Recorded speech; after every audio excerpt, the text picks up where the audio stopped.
The periodic table, most interesting, most important as well as most scoring topic. Inorganic chemistry का base है periodic table. Hello students, welcome back to Medha Guru. मैं मधु, chemistry faculty. आज की class में करेंगे 10th ICSE का chapter number 1 the periodic table का mind mapping. Means एक ही वीडियो में मैं सारा कॉन्सेप्ट आपको बताने वाली हूँ और वो भी लेस देन 30 मिनट्स में. तो स्टूडेंट्स, आप सबको पता ही होगा कि इस चैप्टर का वेटेज भी बहुत ज़्यादा है और ये बहुत इजी टॉपिक भी है. और यहाँ से क्वेश्चन सिर्फ अरेंज करने के लिए आता है. Arrange in ascending order, descending order. सिर्फ आपको पीरियोडिक प्रॉपर्टीज जानना है और इनके कुछ एक्सेप्शंस. ठीक है. और आपको पता ही होगा कि आपको सिर्फ और सिर्फ थर्ड पीरियड तक ही क्वेश्चन पूछे जाएंगे पीरियोडिक टेबल से. तो बिना देरी करते हुए स्टार्ट करते हैं आज का क्लास. तो सबसे पहले सिलेबस जान लेते हैं कि क्या क्या पीरियोडिक प्रॉपर्टीज आपको जानना है. तो सबसे पहला atomic size, metallic character, non metallic character, ionization potential, electron affinity and electronegativity. और स्पेशली आपको फोकस करना है alkali metals that is group 1 and halogens group that is group 17 में. और एक चीज़ और कि आपको क्वेश्चन सिर्फ और सिर्फ थर्ड पीरियड तक ही पूछे जाएंगे. Classification of elements. जब एलिमेंट्स धीरे धीरे मिलने लगा तब साइंटिस्ट ने सोचा कि इन एलिमेंट्स को हम क्लासिफाई करके रखें, एक टेबल के फॉर्म में रखें ताकि उनकी स्टडी इजी हो जाए. मतलब एक टेबल के फॉर्म में रहेगा सारा एलिमेंट्स तो उसका फिजिकल प्रॉपर्टीज, केमिकल प्रॉपर्टीज पढ़ने में आसानी हो. इसीलिए साइंटिस्ट ने सोचा कि इन एलिमेंट्स को हम क्लासीफाई करके रखें. तो सबसे पहले साइंटिस्ट जिन्होंने एलिमेंट्स को क्लासीफाई करने की कोशिश की थी उस साइंटिस्ट का नाम था डॉबेनियस. और इसका नाम भी है डॉबेनियस स्ट्रेट. ठीक है. इन्होंने 3 एलिमेंट्स का ग्रुप बनाया था और इस 3 ग्रुप का सिग्निफिकेंस ये था कि जो मिडिल एलिमेंट्स था उसका जो एटॉमिक मास था वो फर्स्ट एंड थर्ड का लगभग एवरेज एटॉमिक मास के बराबर था. ठीक है.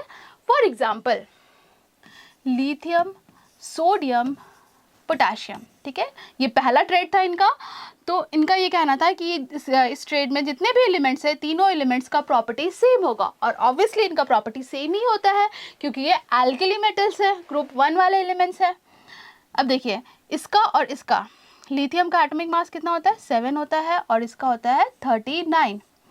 अब सोडियम का जो एटॉमिक मास होगा वो फर्स्ट एंड थर्ड का एवरेज एटॉमिक मास होगा. मतलब 7 + 39 divided by 2 that is 46/2 which is 23.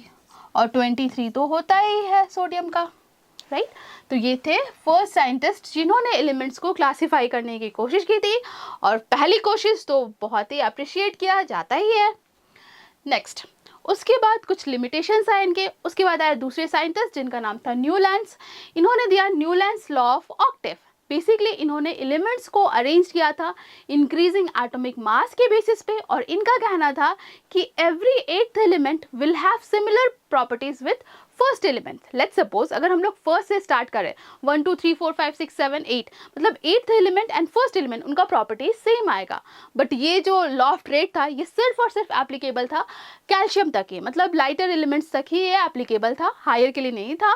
तो इनका भी डिफेक्ट आ गया. उसके बाद आए दूसरे साइंटिस्ट जिनका नाम था मेंडलेव. इनका बहुत बड़ा कंट्रीब्यूशन है पीरियोडिक क्लासिफिकेशन करने में.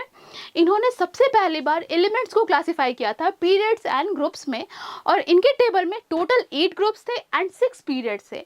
इनका बहुत सारे फीचर्स है जैसे कि इन्होंने जो एलिमेंट्स हमें पता भी नहीं था उसके बारे में भी इन्होंने बता दिया कि बाद में ये डिस्कवर कभी ना कभी होगा ही. और ऑब्वियसली वो एलिमेंट्स डिस्कवर हुआ भी. ठीक है. बट इन्होंने एलिमेंट्स को अरेंज किया था अगेन इंक्रीजिंग एटॉमिक मास के बेसिस पे. इनका कहना था कि एलिमेंट्स का जो प्रॉपर्टी है वो डिपेंड करता है एलिमेंट्स के एटॉमिक मास पे, जो कि सही नहीं है क्योंकि इसका जो डिफेक्ट था उसको निकाले मॉसले साइंटिस्ट ने. और मॉसले साइंटिस्ट ने बेसिकली एक्सपेरिमेंट किया था और एक्सपेरिमेंट के बेसिस पे इन्होंने बताया कि एलिमेंट्स का प्रॉपर्टी डिपेंड करता है एटॉमिक नंबर पे, ना कि एटॉमिक मास पे. ठीक है. The periodic property of an elements depends on atomic number, not on atomic mass. ठीक है. तो मॉडर्न पीरियोडिक टेबल कौन साइंटिस्ट दिए थे, Mauchly scientist. I hope classification of elements clear हो गया होगा. अब आगे बढ़ते हैं. तो ये है modern periodic table. Modern periodic table में टोटल है 18 ग्रुप्स एंड 7 पीरियड। ग्रुप किसे कहते हैं? वर्टिकल कॉलम को हम ग्रुप कहते हैं। आपको स्टार्ट करना है काउंटिंग लेफ्ट टू राइट। सबसे लेफ्ट में सबसे पहला कॉलम होगा ग्रुप 1, ग्रुप 2, ग्रुप 3। सिमिलरली आप नॉर्मल गैसेस तक जाएंगे। टोटल 18 ग्रुप होता है। Period horizontal row, period 1 2 3 4 5 6 7, total 7 period है। आप बोलेंगे ये दोनों रो कहाँ से आ गया, ये किस पीरियड को बिलोंग करता है? तो देखिए लैंथेनम से ल्यूटेरियम तक बिलोंग करता है 6 पीरियड को, ठीक है। एंड एक्टेनियम से लॉरेंशियम तक बिलोंग करता है 7 पीरियड एलिमेंट को। लेकिन इनको अलग इसीलिए रखा गया है क्योंकि जब इनको यहाँ रखा जा रहा था तो ये पीरियोडिक टेबल बहुत ही लंबा हो जा रहा था, ठीक है। तो इसीलिए इस पीरियोडिक टेबल को कॉन्साइज करने के लिए इसको अलग से रखा गया है, बट इसको बेदखल नहीं किया गया है। ये सबसे पहला रो ये बिलोंग करता है 6 पीरियड एलिमेंट को और उसके बाद वाला रो बिलोंग करता है 7 पीरियड एलिमेंट को। I hope this is clear. अब आगे बढ़ते हैं। Next, periodicity. जब एलिमेंट्स को इंक्रीजिंग एटॉमिक नंबर के बेसिस पे अरेंज किया गया तो ये देखा गया कि एक सर्टेन इंटरवल पर प्रॉपर्टीज रिपीट हो रही है। इसी को हम कहते हैं पीरियोडिसिटी। एक्चुअली क्या हो रहा था कि जब एलिमेंट्स को जब इंक्रीजिंग एटॉमिक नंबर के बेसिस पे अरेंज किया गया तो ये देखा गया कि आगे हाइड्रोजन, हीलियम, लिथियम, फिर आगे जैसे बढ़ रहे हैं तो इस ग्रुप में जितने भी एलिमेंट्स हैं इन सब का वैलेंस इलेक्ट्रॉन सेम है, मतलब इलेक्ट्रॉनिक कॉन्फ़िगरेशन सेम आ रहा था। और आपको पता ही है कि केमिकल रिएक्शन जब भी हम पढ़ते हैं या केमिकल प्रॉपर्टीज पढ़ते हैं तो आप किसको कंसिडर करते हैं? इलेक्ट्रॉन को, और वो भी कौन से इलेक्ट्रॉन? Valence electron. अब सब में वैलेंस इलेक्ट्रॉन सेम है तो इन सब का प्रॉपर्टीज सेम होता है, सिमिलर होता है। इसी को हम पीरियोडिसिटी कहते हैं और इसका रीजन क्या है? तो वैलेंस इलेक्ट्रॉन का सेम होना रीजन है। I hope this is clear. Periodicity होता क्या है, डेफिनेशन आ सकता है, खैर बहुत सालों तक तो आया नहीं है, बट फिर भी आप इसको देख लीजिएगा, एक बार रीड कर लीजिए कि the properties that repeat at regular interval, इसको हम पीरियोडिक प्रॉपर्टीज कहते हैं। और इस फेनोमेना को पीरियोडिसिटी ऑफ एलिमेंट्स कहते हैं। कॉज क्या है? तो सिमिलर इलेक्ट्रॉनिक कॉन्फ़िगरेशन होना कॉज है इसका। Next, effective nuclear charge. सबसे पहले समझिए न्यूक्लियर चार्ज आखिर होता क्या है। Nuclear charge it means nucleus का चार्ज। न्यूक्लियस का चार्ज किस पे डिपेंड करेगा? ऑब्वियसली प्रोटॉन पे डिपेंड करेगा क्योंकि न्यूट्रॉन का तो कोई चार्ज होता नहीं है। तो द नंबर ऑफ प्रोटॉन्स और the number of positive charge present in the nucleus of an atom is called as nuclear charge, right.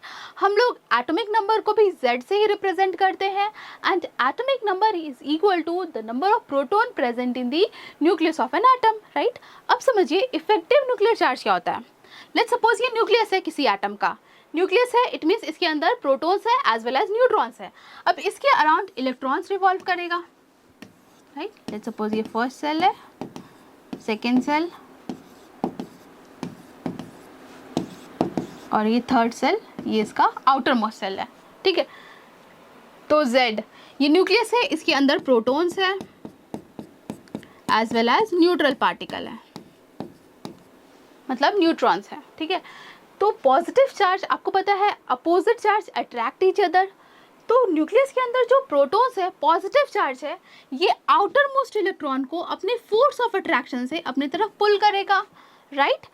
अब समझिए इस इलेक्ट्रॉन को रिपल्सन फोर्स भी फील हो रहा है, किसकी वजह से? तो अंदर की तरफ इलेक्ट्रॉन्स है, इलेक्ट्रॉन्स है मीन सेम चार्ज है, सेम चार्ज की वजह से इसको रिपल्शन फील होगा। इसी को हम बोलते हैं कि रुकावट लाना है, सील्ड करना, ठीक है।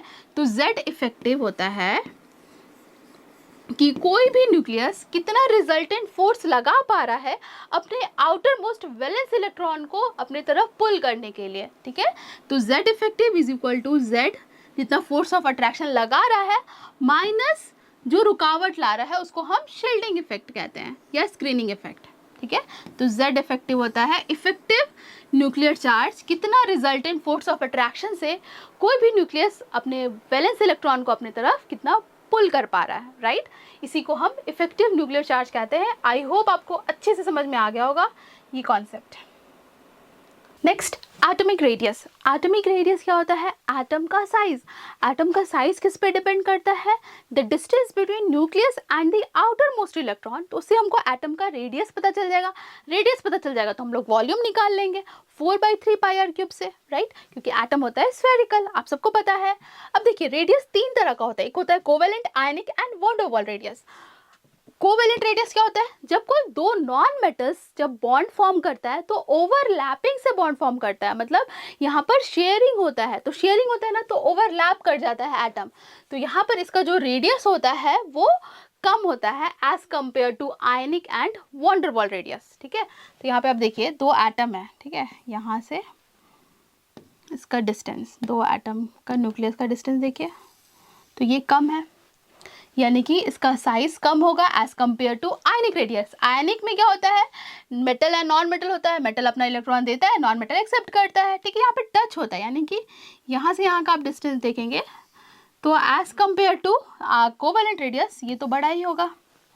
अब बात करते हैं van der Waals radius. Van der Waals radius हम लोग उसके लिए देखते हैं जो कोई मॉलिक्यूल के फॉर्म में अगर कोई चीज़ एग्जिस्ट कर रहा है, जैसे दो H2O मॉलिक्यूल है तो उनके बीच भी कुछ ना कुछ फोर्स ऑफ अट्रैक्शन लगता है, उसी फोर्स ऑफ अट्रैक्शन को बोलते हैं वॉन डेर वाल रेडियस। ठीक है, तो दो मॉलिक्यूल्स है तो दूर दूर रहेगा, यानी कि यहाँ पे डिस्टेंस और भी ज़्यादा होगा, इन दोनों का डिस्टेंस और भी ज़्यादा होगा, यानी कि वॉन डेर वाल रेडियस सबसे ज़्यादा होता है, फिर आयनिक, उसके बाद कोवेलेंट।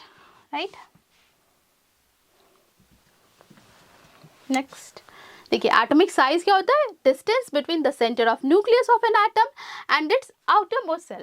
राइट, नेक्स्ट अब जानते हैं variation in group and period. अगर हम लोग टॉप टू बॉटम आते हैं तो एटॉमिक साइज में क्या चेंजेस आता है, या लेफ्ट टू राइट जाते हैं तब क्या चेंजेस आता है, ये समझिए।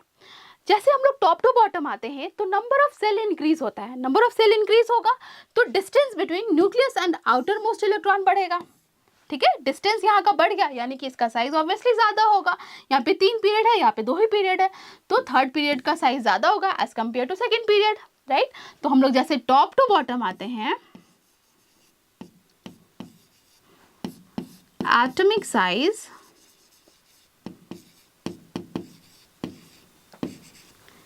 इंक्रीजेस। ठीक है, ये नोट करके आप लोग लिखिए कॉपी में। अब आते हैं वेरिएशन इन पीरियड। अगर लेफ्ट टू राइट जाते हैं तो आपको पता है number of shell remain same. ठीक है, सेकेंड पीरियड का let's suppose boron and carbon consider करते हैं। ठीक है, बोरोन के पास टोटल कितने इलेक्ट्रॉन है? 5 और इसके पास 6 है। ठीक है, इसके आउटर मोस्ट में हो जाएगा 3 इलेक्ट्रॉन और इसके आउटर मोस्ट में होगा टोटल 4 इलेक्ट्रॉन। ठीक है, इसके पास प्रोटॉन कितने हैं? 5 प्रोटॉन है और इसके पास प्रोटॉन कितने हैं? 6 प्रोटॉन्स हैं।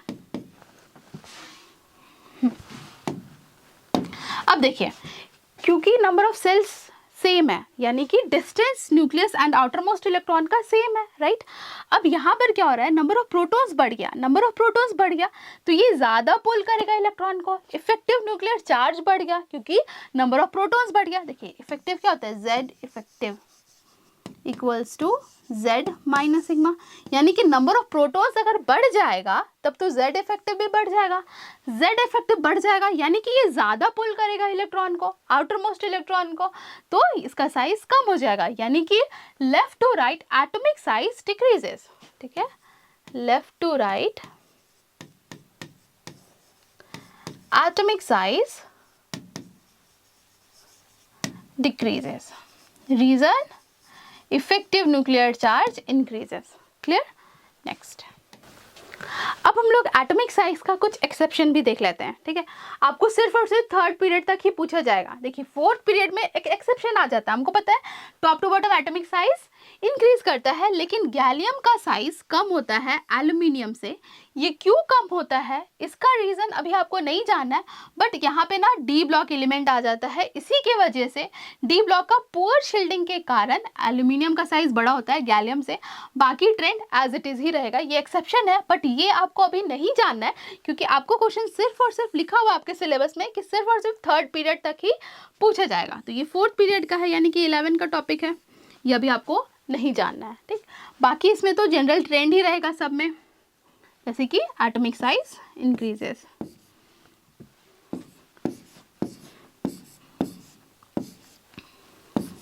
ठीक है, अब हम लोग लेफ्ट टू राइट जाते हैं तो एटॉमिक साइज डिक्रीज करता है। लेट्स सपोज आपको क्वेश्चन दे दे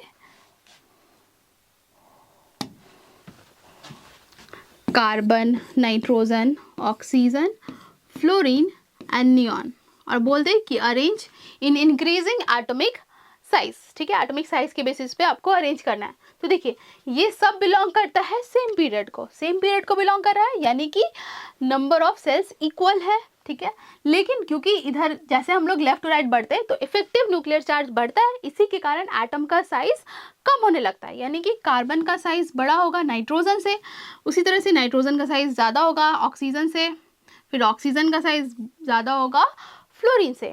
अब यहाँ पर आ जाता है एक्सेप्शन, ठीक है। एक्सेप्शन का रीज़न समझिए, आखिर ये अलग क्यों है, यहाँ पर बाकी ट्रेंड क्यों नहीं फॉलो कर रहा है जैसे सब फॉलो कर रहा है। देखिए नियॉन, नियॉन है stable electronic configuration, noble gases, ठीक है, इसके आउटर मोस्ट में 8 इलेक्ट्रॉन है, ये स्टेबल कंपाउंड है, स्टेबल कंपाउंड है, यानी कि यहाँ पर इफेक्ट न्यूक्लियस का इलेक्ट्रॉन की तरफ जो पुल था उसका इफेक्ट यहाँ पे नहीं लगता है, ठीक है, इसलिए नियॉन का साइज ज़्यादा होगा एज कम्पेयर टू फ्लोरीन। बाकी जो ट्रेंड है वो एज इट इज़ रहेगा, बट जब फ्लोरीन और नियॉन जहाँ पे आ जाएगा तो नियॉन का साइज बड़ा होगा एज कम्पेयर टू फ्लोरीन, क्योंकि फ्लोरीन में इफेक्टिव न्यूक्लियर चार्ज लग रहा है, मतलब न्यूक्लियस पुल कर रहा है इलेक्ट्रॉन को, लेकिन यहाँ पर न्यूक्लियस पुल नहीं कर रहा है इलेक्ट्रॉन को क्योंकि वो स्टेबल है, इसीलिए यहाँ पर इफेक्ट न्यूक्लियर पुल का नहीं लगेगा, ठीक है, इसीलिए नियॉन का साइज ज़्यादा होता है एज कम्पेयर टू फ्लोरीन। ये एक एक्सेप्शन है एटॉमिक साइज का, आपको ध्यान में रखना है, यहाँ से क्वेश्चन पूछा जा सकता है, वेरी वेरी इंपॉर्टेंट। नेक्स्ट अब हम लोग कुछ क्वेश्चन सॉल्व करते हैं एटॉमिक रेडियस से रिलेटेड। यहाँ पर आपको अरेंज करना है इंक्रीजिंग एटॉमिक रेडियस के बेसिस पे, ठीक है। तो सबसे पहला क्वेश्चन है boron, phosphorus, sulphur, chlorine, bromine.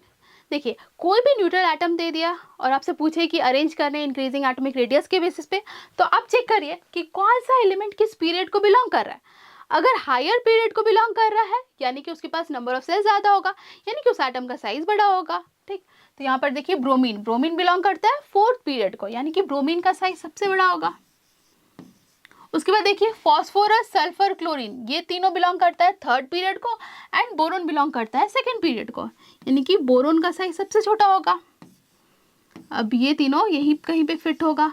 अब चेक कर लीजिए फॉस्फोरस, सल्फर, क्लोरीन, ठीक है, फॉस्फोरस, सल्फर, क्लोरीन, आपको पता है left to right atomic size decrease, क्यों, क्योंकि इफेक्टिव न्यूक्लियर चार्ज बढ़ जाता है, नंबर ऑफ प्रोटॉन्स बढ़ते हैं तो ज़्यादा फोर्स लगाता है आउटर मोस्ट इलेक्ट्रॉन पे, तो एटम का साइज कम होने लगता है, यानी कि क्लोरीन का साइज फॉस्फोरस एंड सल्फर से कम होगा। इसके बाद आ जाएगा सल्फर, उसके बाद फॉस्फोरस, फिर सबसे बड़ा हो जाएगा ब्रोमीन, क्योंकि ये फोर्थ पीरियड को बिलोंग कर रहा है, 4 नंबर ऑफ सेल है। Next question nitrogen, oxygen, fluorine, neon, ठीक है, अगर ऐसा क्वेश्चन आ जाए तो देखिए ये चारों बिलोंग कर रहा है सेकेंड पीरियड को, तो नाइट्रोजन का साइज बड़ा होगा ऑक्सीजन से। अब आते हैं फ्लोरीन एंड नियॉन में, तो आपको पता है फ्लोरीन एंड नियॉन में नियॉन का साइज ज़्यादा होता है, अभी मैंने आपको बताया फ्लोरीन से, ठीक। तो ये है इंक्रीजिंग एटॉमिक रेडियस का ऑर्डर, ठीक है। और नियॉन का साइज इसका ज़्यादा क्यों होता है, क्योंकि इसके पास स्टेबल इलेक्ट्रॉनिक कन्फिग्रेशन होता है, तो यहाँ पर न्यूक्लियर पुल काम नहीं करता है, ठीक है। नेक्स्ट अब देखिए यहाँ पर आयंस हैं, ठीक है, जब कोई आयनिक कंपाउंड है और उसका पूछ दे साइज, तो आप चेक करिए कि उस एटम के पास कितने नंबर ऑफ इलेक्ट्रॉन्स है एंड कितने नंबर ऑफ प्रोटॉन्स है। तो देखिए यहाँ पर आपको दिख रहा है Na+, Mg2+, Al3+, यानी कि इन सब के पास number of protons obviously different होगा क्योंकि डिफरेंट एटम है, नंबर ऑफ प्रोटॉन्स डिफरेंट है, लेकिन नंबर ऑफ इलेक्ट्रॉन्स आप देखिएगा तो सबका सेम है, Na+, चेक करिए। जब कोई आयनिक मिल जाए ना तो आप number of electrons and protons check करिए, कितने इलेक्ट्रॉन्स है कितने प्रोटॉन्स है, फिर उसके हिसाब से आप आंसर इजीली बता पाएंगे।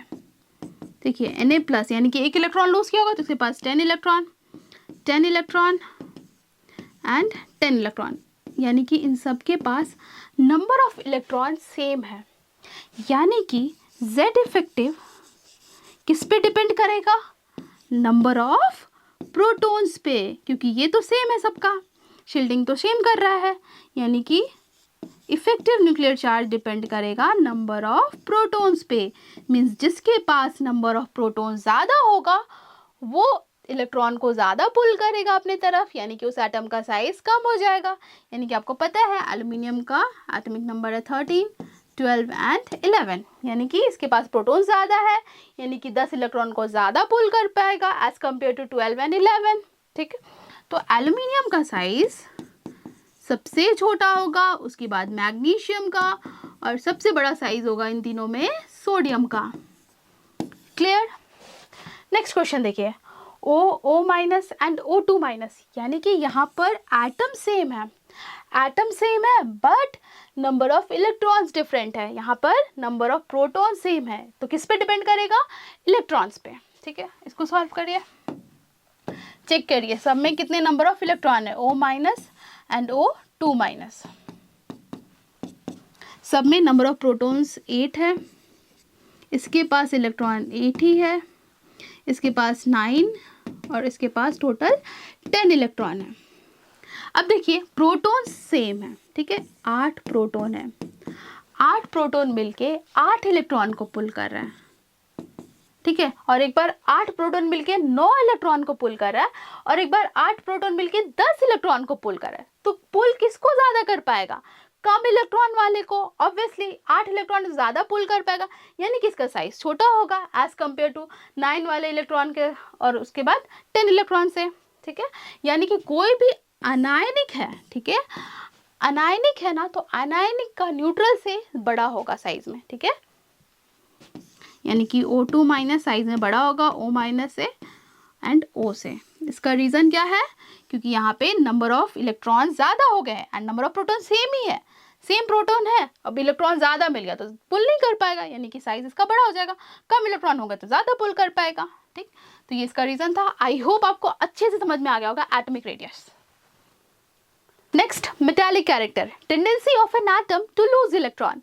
मेटल का टेंडेंसी ज्यादा होता है इलेक्ट्रॉन को लूज करने का, एंड नॉन मेटल का टेंडेंसी होता है इलेक्ट्रॉन को एक्सेप्ट करने का, क्योंकि मेटल के पास आउटर मोस्ट में होता है 1, 2 या 3 इलेक्ट्रॉन।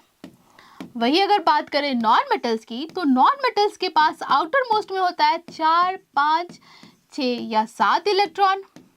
तो 1, 2 या 3 इलेक्ट्रॉन को लूज करना ज्यादा इजी होता है, इसीलिए मेटल्स का मेटालिक कैरेक्टर ज्यादा होता है as compare to non metals, क्योंकि नॉन मेटल का टेंडेंसी होता है इलेक्ट्रॉन को गेन करने का, ना कि लूज करने का।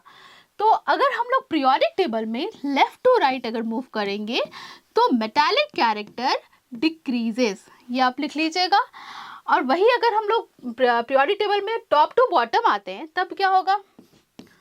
Top to bottom metallic character increases. Reason, अगर हम लोग कंपैरिजन करें पोटेशियम का एंड रुबिडियम का, तो पोटेशियम के पास 4 नंबर ऑफ सेल है एंड रुबिडियम के पास 5 नंबर ऑफ सेल है। ठीक है, क्योंकि नंबर ऑफ सेल ज़्यादा है, यानी कि न्यूक्लियस का फोर्स ऑफ अट्रैक्शन बाहर वाले इलेक्ट्रॉन पर कम लगेगा। ठीक है, कम लगेगा फोर्स ऑफ अट्रैक्शन, तो बाहर वाले इलेक्ट्रॉन को लूज करना ज़्यादा इजी हो जाएगा, यानी कि इसका मेटालिक कैरेक्टर ज़्यादा होगा। ठीक है, यानी कि टॉप टू बॉटम कह सकते हैं मेटालिक कैरेक्टर इंक्रीजेस। ठीक है, किसका? मेटल्स का।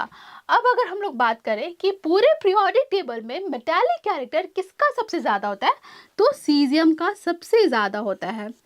रीजन क्यों? क्योंकि ये सब एक ही इलेक्ट्रॉन है इसके आउटर मोस्ट सेल में, ठीक है, and force of attraction nucleus का कम लग रहा है यहाँ पे। ठीक है, इसीलिए इसका मेटालिक कैरेक्टर ज़्यादा होगा। हम लोग फ्रेंशियम क्यों नहीं बोले? क्योंकि ये रेडियो एक्टिव एलिमेंट है, हम लोग केमिकल प्रॉपर्टीज में रेडियो एक्टिव एलिमेंट को कंसिडर नहीं करते हैं, हम लोग रेडियो एक्टिव को कंसिडर करते हैं न्यूक्लियर रिएक्शन में। ठीक है, नेक्स्ट है non metallic character. Non metallic character tendency to gain electron और एक्सेप्ट इलेक्ट्रॉन, तो नॉन मेटल्स का ज़्यादा होता है। यानी कि हम लोग लेफ्ट टू राइट अगर पीरियोडिक टेबल में मूव करते हैं तो नॉन मेटालिक कैरेक्टर इंक्रीजेस। ठीक है, और वही अगर हम लोग बात करें टॉप टू बॉटम, ठीक है, टॉप टू बॉटम मूव करेंगे तो क्या होता है? न्यूक्लियस का पुल कम लगता है आउटर मोस्ट इलेक्ट्रॉन पे, तो इलेक्ट्रॉन को लूज करना इजी हो जाता है। लेकिन यहाँ पे इलेक्ट्रॉन को गेन करना है, तो गेन कौन करेगा? छोटा साइज वाला गेन कर पाएगा, यानी कि टॉप टू बॉटम डिक्रीजेस और लेफ्ट टू राइट इंक्रीजेस। ठीक, I hope this is clear.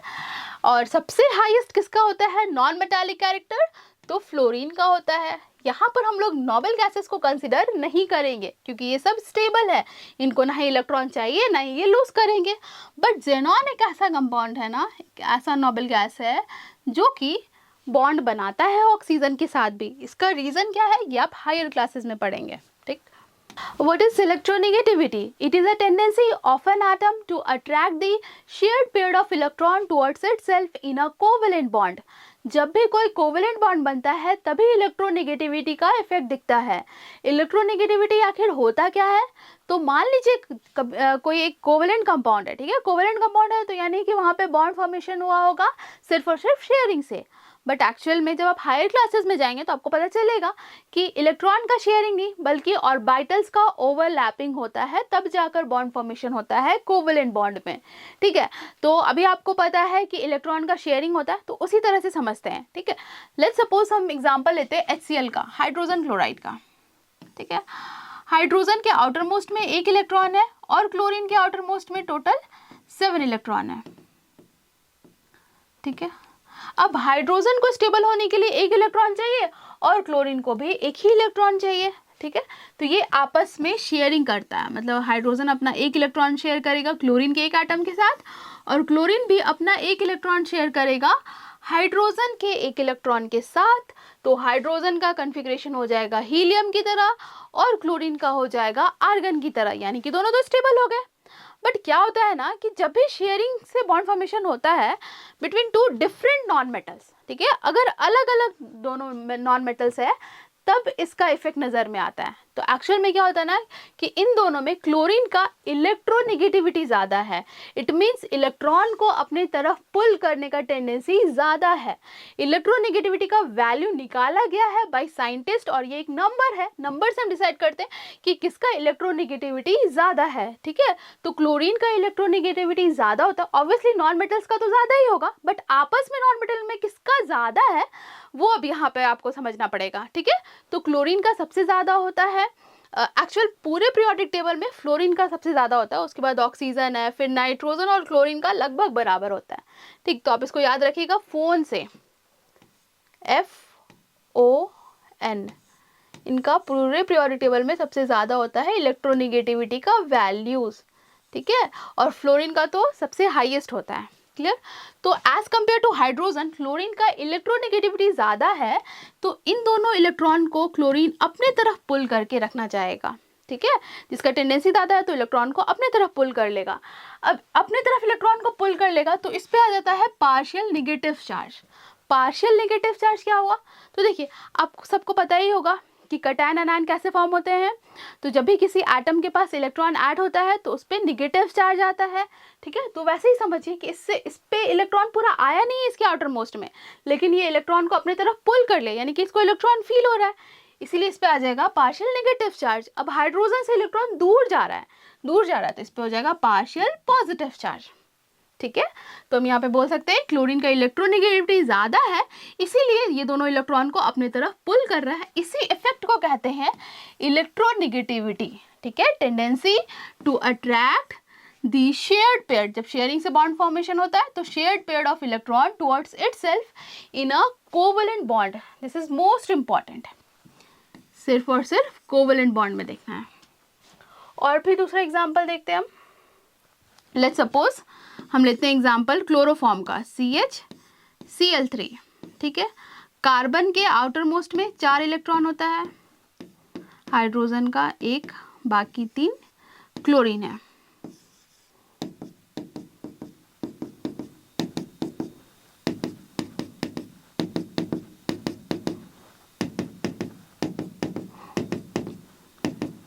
ठीक है, तो यहाँ पर भी शेयरिंग से ही बॉन्ड फॉर्मेशन होगा। क्लोरीन अपना 1 शेयर करेगा कार्बन के 1 इलेक्ट्रॉन के साथ, उसी तरह से यहाँ पे भी, ये भी, हाइड्रोजन भी। ठीक है, कार्बन का टोटल 8 हो गया, ये इलेक्ट्रॉन डॉट भी हो गया। ठीक है, तो अब देखिए, अब हमको अगर कंपेयर करना हो हाइड्रोजन एंड क्लोरीन में, तो इन दोनों में इलेक्ट्रोनेगेटिविटी किसका ज़्यादा है? ऑब्वियसली क्लोरीन का ज़्यादा है, तो ये अपने तरफ इलेक्ट्रॉन को पुल करके रखेगा, ये वाला भी अपने तरफ पुल करके रखेगा, ये वाला भी अपने तरफ पुल करके रखता है। लेकिन कार्बन और हाइड्रोजन का यहाँ पे बॉन्ड देखिए, यहाँ पर भी शेयरिंग से ये बॉन्ड फॉर्मेशन हो रहा है, बट कार्बन और हाइड्रोजन का इलेक्ट्रोनेगेटिविटी लगभग बराबर होता है, मतलब यहाँ पर कोई भी अट्रैक्शन नहीं हो रहा है। ठीक है, तो लेकिन फिर भी अगर हम देखें तो कार्बन का थोड़ा ज़्यादा होता है हाइड्रोजन से। ठीक है, तो इससे इलेक्ट्रॉन दूर जाएगा तो इस पर पार्शियल पॉजिटिव चार्ज आएगा, इस पर थोड़ा निगेटिव आएगा, बट इन सबसे तो इलेक्ट्रॉन दूर जा रहा है। ठीक, तो जिसमें पोलैरिटी आ जाए, मतलब पार्शियल पॉजिटिव नेगेटिव चार्ज आ जाए, वैसे कंपाउंड को हम बोलते हैं पोलर कोवेलेंट कंपाउंड, ठीक है।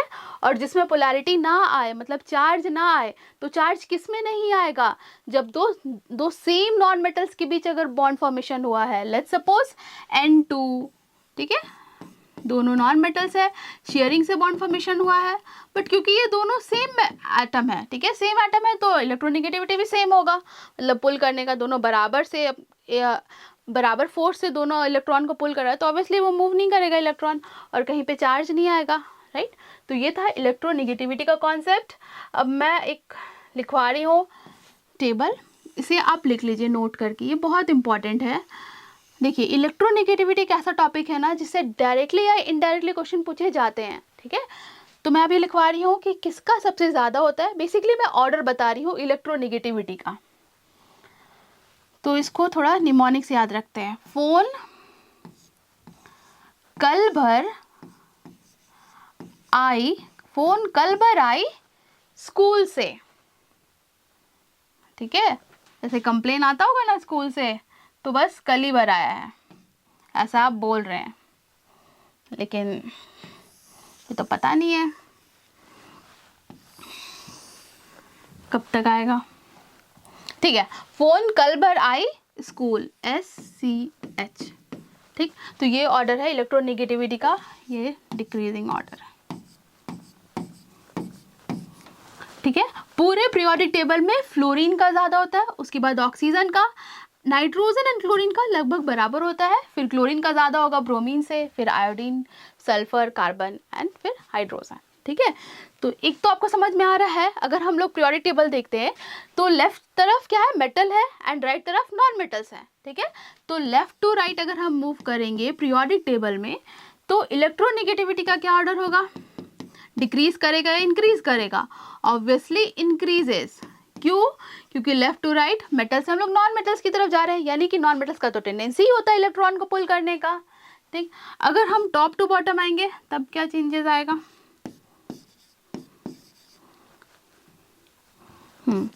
Top to bottom electronegativity will decrease.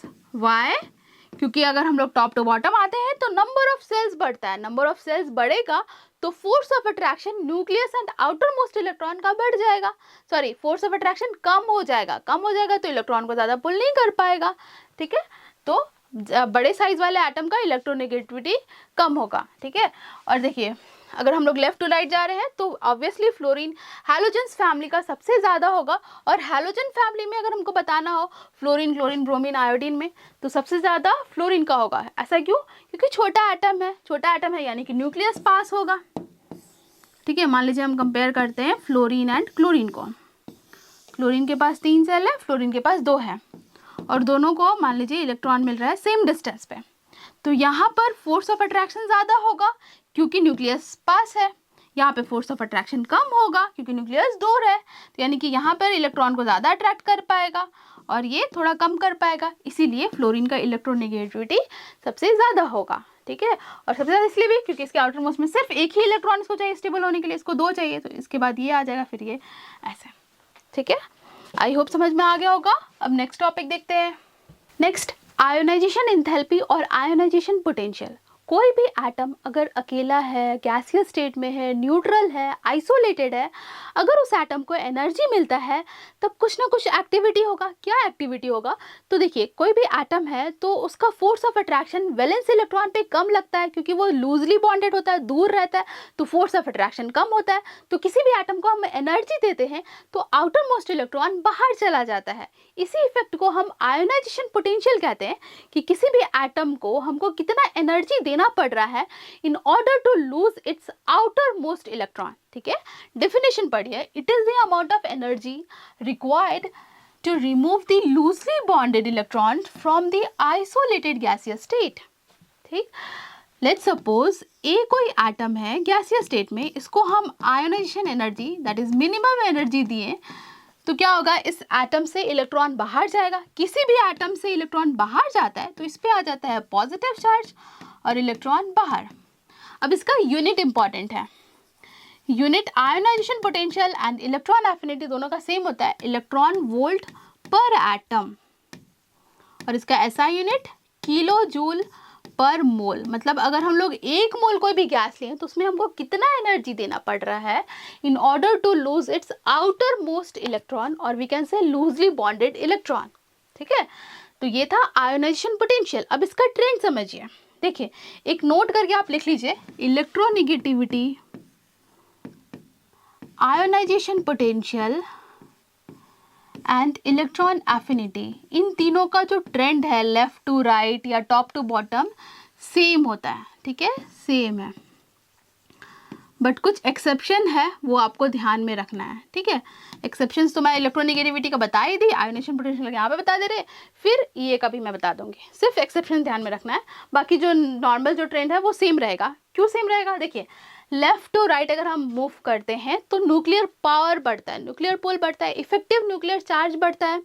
Effective nuclear charge बढ़ेगा यानी कि न्यूक्लियस ज़्यादा अट्रैक्ट कर रहा है आउटर मोस्ट इलेक्ट्रॉन को, ज़्यादा अट्रैक्ट कर रहा है, तो उस एटम से इलेक्ट्रॉन को बाहर करने के लिए हमको ज़्यादा एनर्जी देना पड़ेगा।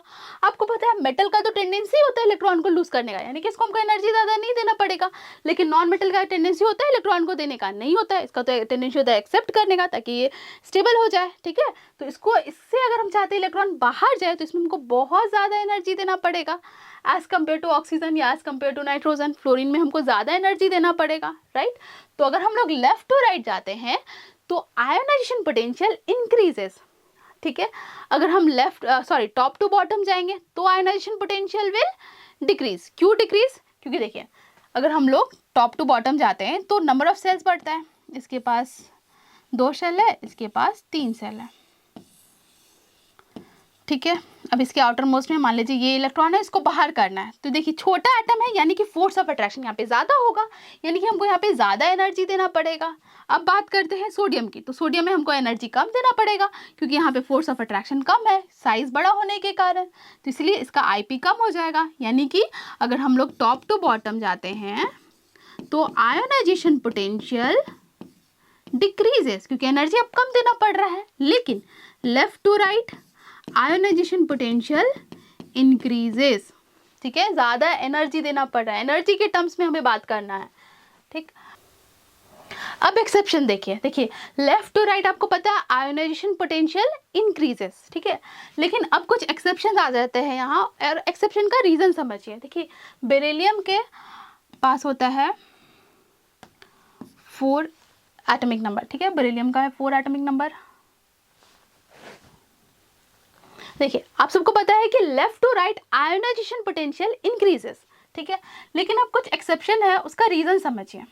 देखिए, बेरिलियम के पास है 4 इलेक्ट्रॉन। ठीक है, एंड नाइट्रोजन के पास है 7 इलेक्ट्रॉन। एक्सेप्शन यही दोनों में है, इन दोनों में। ठीक है, देखिए बेरिलियम के पास 4 है, इसका जब एक्चुअल में इलेक्ट्रॉनिक कन्फिग्रेशन आप लिखेंगे तो वो होता है 1s2 2s2। ठीक है, और वही नाइट्रोजन का 1s2 2s2 2p3। ठीक है, एक्चुअली जो इलेक्ट्रॉन्स होता है वो सब सेल में होता है और बाइटल्स में होता है, sp,df और बाइटल्स में इलेक्ट्रॉन्स होते हैं। तो जब आप हायर क्लासेस में जाएंगे तो आप पढ़ेंगे कि इलेक्ट्रॉनिक कन्फिग्रेशन जो आप अभी लिख रहे हैं वैसे हमें नहीं लिखना है, हम इस तरह से लिखते हैं sp,df में कि कितना इलेक्ट्रॉन्स है। ठीक है, तो देखिए अगर हम बात करें बेरिलियम एंड नाइट्रोजन का, तो बेरिलियम एंड नाइट्रोजन का होता है stable electronic configuration. Stable electronic configuration होने के कारण इसका आयोनाइजेशन पोटेंशियल इसके आगे वाले से ज़्यादा होता है, मतलब बोरोन से बेरिलियम का ज़्यादा होगा आयोनाइजेशन पोटेंशियल। उसी तरह से अगर हम नाइट्रोजन और ऑक्सीजन को कंपेरिजन करें तो नाइट्रोजन का आयोनाइजेशन पोटेंशियल ज़्यादा होगा एज कम्पेयर टू ऑक्सीजन। ठीक है, तो ये एक्सेप्शन देखिए, तो यानी कि लिथियम का सबसे कम हो जाएगा, उसके बाद बोरोन का, फिर बेरिलियम आ जाएगा। ठीक है, क्योंकि इसका ज़्यादा है बोरोन से। ठीक है, उसके बाद एज इट इज़ रहेगा, कार्बन का ज़्यादा, ऑक्सीजन का ज़्यादा कार्बन से। उसके बाद हम आ जाते हैं ऑक्सीजन एंड नाइट्रोजन में, तो ऑब्वियसली नाइट्रोजन का ज़्यादा होगा। क्यों नाइट्रोजन का ज़्यादा होगा ऑक्सीजन से? क्योंकि इसका स्टेबल इलेक्ट्रॉनिक कन्फिग्रेशन, यानी कि एनर्जी हमको यहाँ पे ज़्यादा देना पड़ेगा इलेक्ट्रॉन को लूज़ कराने में। ठीक है, फिर फ्लोरीन का, फिर नोबल गैसेस। नोबल गैसेस का सबसे ज़्यादा होता है आयोनाइजेशन पोटेंशियल। और आपसे अगर पूछे कि हाईएस्ट आयोनाइजेशन पोटेंशियल किसका है पूरे पीरियोडिक टेबल में, तो ऑब्वियसली नोबल गैसेस का ही होगा। लेकिन नोबल गैसेस में सबसे हाईएस्ट किसका है, तो हीलियम का सबसे हाईएस्ट होता है। हाईएस्ट आयोनाइजेशन पोटेंशियल हीलियम का होता है। ऐसा क्यों? क्योंकि देखिए साइज में छोटा है, 2 ही इलेक्ट्रॉन है, फोर्स ऑफ अट्रैक्शन ज़्यादा है, यानी कि इससे इलेक्ट्रॉन को निकालने के लिए बहुत ज़्यादा एनर्जी देना पड़ेगा। ठीक है, फिर अगर हम लोग टॉप टू बॉटम आते हैं तो आपको पता ही है कि आयोनाइजेशन पोटेंशियल डिक्रीजेस। क्लियर? तो ये था आयोनाइजेशन एंथैल्पी और we can say ionisation potential. Next, electron affinity, electron की तरफ चाहत। कोई भी एटम न्यूट्रल है, गैसियस स्टेट में है। मान लीजिए कोई एटम है गैसियस स्टेट में न्यूट्रल है, आप चाहते हैं कि उस एटम में इलेक्ट्रॉन को ऐड करना, तो अगर वो एटम चाहेगा कि उसके पास इलेक्ट्रॉन आए, अगर उसको चाहत होगी इलेक्ट्रॉन की, तब वो इलेक्ट्रॉन को अपने वैलेंस सेल में रखेगा और अपने न्यूक्लियस का फोर्स ऑफ अट्रैक्शन से उसको पुल करेगा, राइट। अगर कोई भी यूनिवर्स में कहीं पे भी अगर फोर्स ऑफ अट्रैक्शन लगता है तो सिस्टम से एनर्जी रिलीज होती है। तो अगर किसी भी एटम को इलेक्ट्रॉन की चाहत होगी, अगर उसको इलेक्ट्रॉन मिलेगी तो वो एनर्जी रिलीज करेगा। तो इलेक्ट्रॉन एफिनिटी होता है कि the amount of energy released when an electron is added. यहाँ पे इलेक्ट्रॉन ऐड किया जा रहा है, जस्ट अपोजिट ऑफ आईपी। वहाँ पे इलेक्ट्रॉन लूज हो रहा था एनर्जी देने पे, यहाँ पे इलेक्ट्रॉन ऐड हो रहा है तो एनर्जी रिलीज हो रही है। ठीक है, when electron is added to the neutral atom to form negatively charged ion. ठीक है, कोई भी एटम है गैसियस स्टेट में, ठीक है, आप चाहते हैं कि इसमें आप इलेक्ट्रॉन को ऐड करें। ठीक है, इलेक्ट्रॉन ऐड करेंगे तो एनर्जी रिलीज होगा। ठीक है, इस पर नेगेटिव चार्ज आ जाएगा, इसी को बोलते हैं इलेक्ट्रॉन एफिनिटी। इसका भी यूनिट सेम हो जाएगा, इलेक्ट्रॉन वोल्ट पर एटम, और एसआई यूनिट हो जाएगा किलो जूल पर मोल। ठीक है, कि एक मोल में कितना एनर्जी रिलीज हो रहा है। अगर हम बात करें left to right, left to right अगर हम मूव करेंगे तो ये electron affinity will increase and top to bottom EA will decrease. ठीक है, ऐसा क्यों? क्योंकि आपको पता है इलेक्ट्रॉन की तरफ चाहत किसको है, नॉन मेटल्स को, यानी कि नॉन मेटल्स का ज़्यादा होगा ये। ठीक, अब यहाँ पे नोबल गैसेस को अगेन कंसिडर नहीं करना क्योंकि उसे इलेक्ट्रॉन तो चाहिए नहीं। ठीक है, अब क्वेश्चन आता है कि सबसे हाईएस्ट किसका है पूरे पीरियोडिक टेबल में, सबसे हाईएस्ट किसका है? तो ऑब्वियसली 17 ग्रुप वाले एलिमेंट का सबसे हाईएस्ट होगा fluorine, chlorine, bromine and iodine का। अब अगर इसमें कंसिडर कर रहे हैं फ्लोरीन एंड क्लोरीन में, तो किसका ज़्यादा होगा? तो as compare to fluorine, chlorine का ज़्यादा होता है फ्लोरीन से इलेक्ट्रॉन एफिनिटी। ऐसा क्यों होता है? तो देखिए यहाँ पर इलेक्ट्रॉन ऐड हो रहा है। ठीक है, तो आप देखिए फ्लोरीन का साइज छोटा होता है, छोटा होता है यानी कि उसके पास इलेक्ट्रॉन आएगा तो उसको इलेक्ट्रॉनिक रिपल्शन फील होगा। लेकिन अगर हम बात करें क्लोरीन का तो उसका साइज बड़ा है, तो यहाँ पे इलेक्ट्रॉनिक रिपल्शन फील नहीं होगा, यानी कि ज़्यादा मतलब उसको अगर उसको मिलेगा इलेक्ट्रॉन तो ज़्यादा एनर्जी रिलीज करेगा। यानी कि सबसे हाईएस्ट पूरे पीरियोडिक टेबल में क्लोरीन का होता है। I hope this is clear. तो आज का क्लास यहीं खत्म करते हैं। आई होप आपको बहुत अच्छे से समझ में आएगा। अगर फिर भी कोई डाउट रहता है तो आप कमेंट सेक्शन में ज़रूर रिप्लाई करें। और हाँ स्टूडेंट्स, अगर अभी तक आपने मीठा गुरु को लाइक, शेयर एंड सब्सक्राइब नहीं किया है तो अभी लाइक करें, सब्सक्राइब करें एंड बेल आइकन को भी हिट करना बिल्कुल भी ना भूलें। और इस टॉपिक से रिलेटेड आप क्वेश्चन सॉल्व करते रहिए। मिलते हैं नेक्स्ट वीडियो में, तब तक के लिए बाय बाय।